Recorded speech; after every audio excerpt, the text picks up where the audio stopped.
Si Juan sa siyudad. Kahirapan. Halika sa kwarto ko at sabay nating bubuklatin.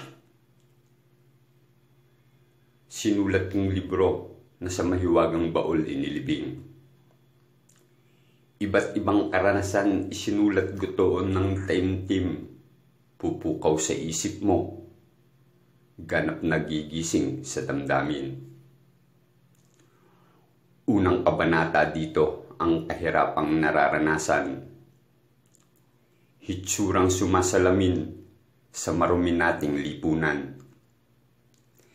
Ikaw at ako dapat sadya ditong may pakialam dahil tayo ang biktima sa lahat ng kaganapan.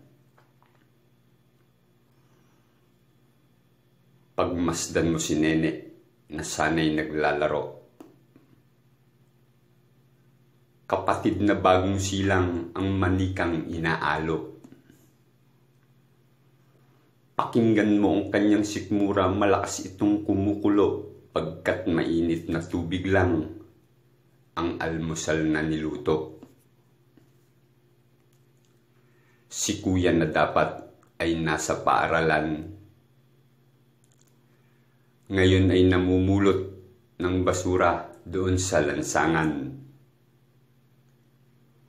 Matyagang nakikipagbuno sa naghahabulang sasakyan. Tanging hangad ay makatulong sa pamilyang minamahal. Si tatay naman ay hayon, kariton ang sulong-sulong. Bote dyaryo garapa ang inihihiyaw na pabulong. Sa maruming lansangan kapalaran ay gumugulong. Sinasaba na ang hirap at hampas ng mga daluyong. Si inay ay tanawin sa katawan niyang patpatin. Larawan ng kawalan dahil sa maraming isipin. Matyagang sinisinop na pulot niyang pagkain upang pagsaluhan ng pamilya pagdating ng takip silim. Pagkagat ng dilim sa lansangan din nakahimpil. Sa sirasirang karaton doon sila ay dadampil. Ang sakiting si Bunso kama ay mga papel, kayakap ang inang nagmamatyag sa dilim. Habang si Neney umiiyak, hayon siya't nakaupo. Tangan ang sikmurang walang sawa sa pagkulo.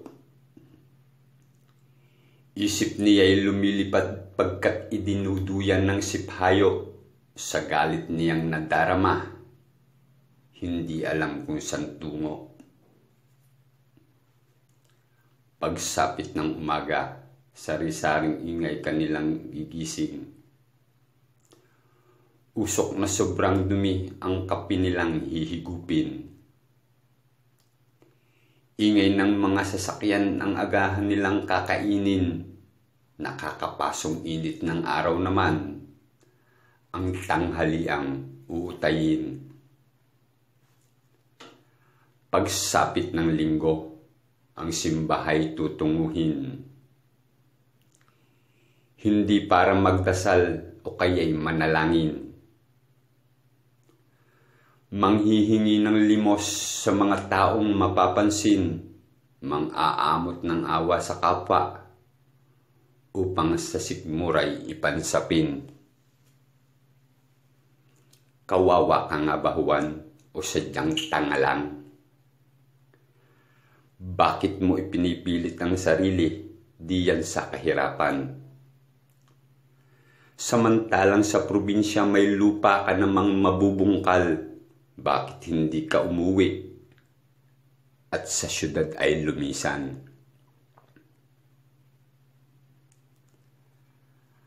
Ang kathang ito ay aking malugod na alay sa mga nasa lansangang naghihirap sa lugar ng Kamaynilaan, na inakalang dito ay may ginhawang naghihintay. Magnilay at mag-isip, kaibigan. Huwag mong isadlak ang kapalaran sa inakala mong langit. Ngunit impyerno mo na ngayong kinalalagyan.